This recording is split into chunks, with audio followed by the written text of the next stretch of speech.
இன்று வரை கிறிஸ்தவர்கள் மீது நடந்த தாக்குதலுக்கு கிறிஸ்தவர்கள் எதிர்த்தாக்குதல் நடத்தி இருந்தால் இந்தியா என்றோ போர்க்களமாக மாறியிருக்கும் என்ற ஒரு அரசியல்வாதி கந்தமால் பிரச்சனையின் போது அறிக்கை வெளியிட்டாரு. இது 100% உண்மை. இன்று வரை கிறிஸ்தவர்கள் மீது நடந்த தாக்குதலுக்கு எந்த கிறிஸ்தவராது எதிர்த்தாக்குதல் நடத்தி இருப்பார்களா?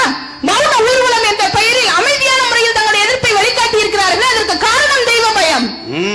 இன்று இந்தியா அமைதி பூங்காவாக இருக்கிறது என்றால் அது கிறிஸ்தவர்களின் தெய்வ பயத்தினால் இருக்கிறது. இதை இவர்களால் நடக்க முடியுமா? என் அணியின் தலைவி சொன்னாரே, கிரஹாம் ஸ்டேன்ஸின் மனைவியை பற்றி, தன் கணவனும் 2 குழந்தைகளும் இறந்த போதும் நான் அந்த எதிரிகளை கிறிஸ்துவின் வழி நின்று மன்னிக்கிறேன், நான் பட்ட கஷ்டம் அவர்கள் குடும்பத்தினர் படக்கூடாது என்று மன்னித்தாரே, அது தெய்வ பயம் உள்ள ஒரு கிறிஸ்தவ பெண்ணால் தானே முடியும்? மனித பயம் உள்ள ஒரு மனிதனால் முடியுமா? எத்தனை கிறிஸ்தவ ஊழியர்கள், எத்தனை கிறிஸ்தவ குடும்பங்கள் பல எதிர்ப்புகளின் மத்தியில் பல உயிர் சேதங்களை தங்கள் குடும்பத்தில் சந்தித்த போதிலும் நான் கிறிஸ்துவுக்காக வாழ்வேன், மனித பயம் இருந்தாலும் அதை மேற்கொள்வதற்கு எனக்கு கடவுள் பயம் இருக்கிறது, கிறிஸ்து எனக்கு ஜீவன், சாவு எனக்கு ஆதாயம் என்று வாழ்ந்து கொண்டிருக்கின்றார்களே, அது தெய்வ பயத்தின் உச்சநிலை அல்லவா? ஆஸ்திரேலியாவுடைய ஃபாதர் ஸ்டெயின்ஸ் நம்முடைய நாட்டுக்கு வந்தார்கள்.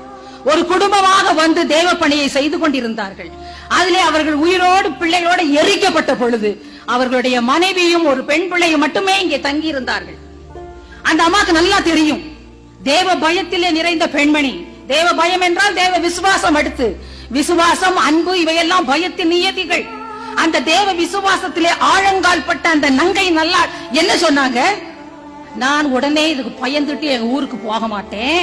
அவங்களுக்கு தெரியும், மனுஷ பயம் கண்ணியை வரவழைக்கும். வேதம் சொல்லுதுல, மனுஷ பயம் கண்ணியை வரவழைக்கும். இந்த மனிதர்களுக்கு, என் குடும்பத்தை கொலை செய்த இந்த மனிதர்களுக்கு பயந்து நான் என் ஊருக்கு நான் திரும்ப உடனே ஓடி போக மாட்டேன்.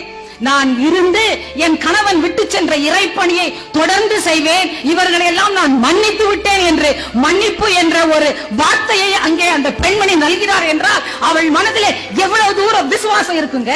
கிறிஸ்தவர்கள் அவங்க தாக்கப்படுகிற பொழுது எதிர்த்தாக்குதல் நடத்தவில்லை. இதெல்லாம் அவங்களுக்கு என்ன, அவங்க நம்புறது யார? தெய்வத்தை நம்பி இருக்காங்க. அப்புறம் எதுக்காக போய் மனுஷனுக்கு எதிராக?